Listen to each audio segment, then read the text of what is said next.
Kemper hasn't played that much this year. Charlie Lindgren is their starter. Charlie Lindgren's under contract next year. I want to throw you a scenario, Liam. Here we go. The Capitals are going into a rebuild. Mm-hmm. The Capitals clearly like Charlie Lindgren, or they would have cashed in and traded him at the deadline. How much would you add to do Kemper for Campbell this summer? Contracts are very similar, correct? Mm-hmm. 5.25 for Kemper, 5 for Campbell. Let me pull up my cap friendly here before I give you an answer. Okay, so you got quite a few years. Bring the Red Deer boy home. I don't know. I mean, you would probably have to add a little bit, right? Maybe like a second or something like that. I wouldn't add a first, but I don't know if I would want to add him at all. Is it not in the Oilers' best interest just to move off that kind of money in general?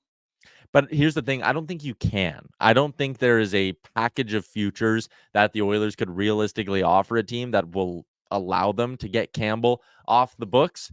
The idea of Campbell for Kemper, I think, would be that you give a first-round pickup and you bite the bullet and you're taking the chance on the better goalie. And Washington says, hey, all we need is a backup. We're going to be rebuilding for a couple of years.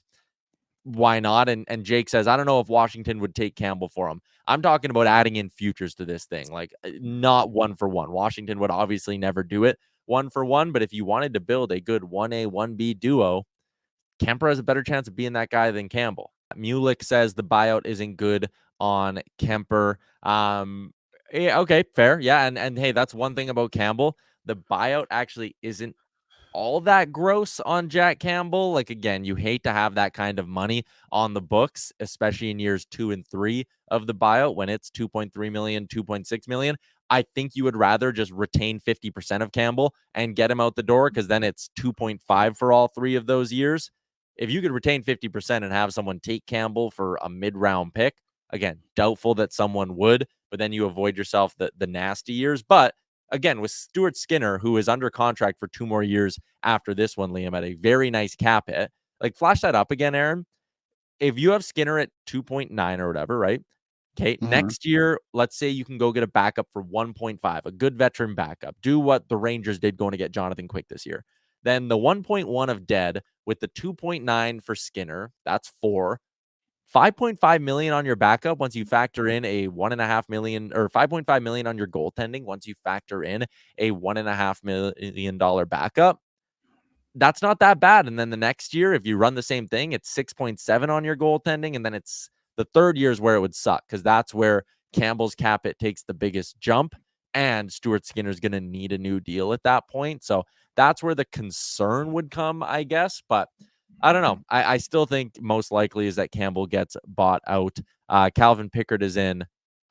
I think Jack will be an Oiler next year too, unfortunately. JT says, I think Campbell's better than Kemper. I strongly disagree with that. Lance says, just bring back Pickard. Sure. I mean, if he's going to come in for league minimum, why not? Luke says, I think Campbell's going to be back next year. But Liam, Jack Campbell is on a run right now, and I think it's worth having a little bit of a conversation about it. Our boy Ryan Holt sent out the tweet that got a bunch of people talking, but Jack Campbell, since November 21st, so after he got a bit of a reset and they played Rodrigue for a string, 15-8-0, a 248 goals against average, a 926 save percentage, and 2 shutouts in that stretch for Jack Campbell. I saw Kevin Woodley, the goaltending analyst, was in Abbotsford watching Campbell's game for the Condors the other night, and he said Campbell's got some swagger back as well and looked a lot better in the crease. I don't know if you can bring him back now because of the cap implications, the implications. But playoff time, would you maybe trust him? One quick thing quickly. Noah, I see you in the chat, and I saw you left as a comment on Twitter, so we will address that later on because you went out of your way to remind us of the power tools. But just on Campbell, I've thought about him being back next season. It avoids a bit of a headache of having a dead cap of him, Corey Perry, Connor Brown. You might have like 4 million in cap along with James Neal, so that increases it a little bit too. It's like, is it worth just seeing if this goes about it again? If he can finally get some rhythm, you finally get your duo of Skinner and Campbell that you kind of wanted. Worst case scenario, it doesn't work. and you just have to bury him in the minors again. And it kind of is what it is, right? I wonder if they would run that risk of doing that because, as we all know, friendship goes a long way with the Edmonton Oilers. And the guys like Jack Campbell. I don't think it's a crazy idea that he would come back. In the playoffs, I 100% expect him to be with the team at some point. I think that's as the third goalie. Yeah, third goalie. I would not be shocked at all if he ended up being on the bench for a game or two, whatever it may be. He's done well. To his credit, he has turned his entire season around in Bakersfield. They're winning a lot more games now. Like one of his first games, I think they won 4-1 last night. One of his first games going down to Bakersfield was when they got shelled like 6-0 or something like that. And he was the goalie and he was terrible. For him to do what he's done, I think that's actually a big credit to Campbell. And it's always been a bit of a mental game for him, right? So if he's got that back, I'm curious to see. But again, like, what if worst case scenario happens? He comes up and all of a sudden he's just shelled every game in the NHL again, because that's very possible too.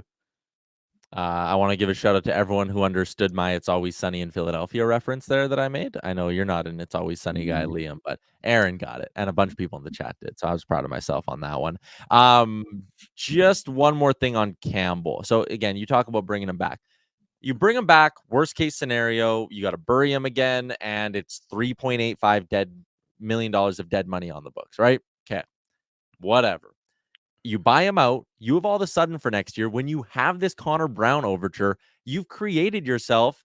The buyout saves you 3.9. So instead of 3.8 of dead money, you're saving yourself $3.9 million. You can go get a different backup goalie for relatively cheap. And that gap of money is significant. I just looked. If you were to wait another year to go and buy out Jack Campbell, it actually really doesn't save you all that much. All it would do is in the season after you buy him out, so 2 years from now, it's down to a $2.1 million cap hit, 2.4 the year after, and then 2 years of $1.35 million. So it saves you one extra year of dead money on the end of it, but you don't get that first season of big savings. And when you consider the Oilers cap picture for next year,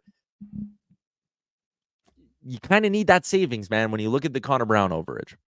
Yeah, and look, I'm not saying I want Campbell to be on this team. I just think it's going to be a major consideration for the Oilers of being like, can we just let him play rather than trying to buy someone out again and say, look, we gave him another chance. And someone, I think it was Naeem, our goalie expert in the chat, has made a point. Is like 2 years in a row he was not good, and there's a lot of evidence to prove it doesn't work too. So it's an interesting one. It's one I'm surprised we're talking about him again, to be honest, being in this position to even be capable of coming back to the NHL. But again, credit to him. He's done what he needed to do in Bakersfield to be involved in this conversation.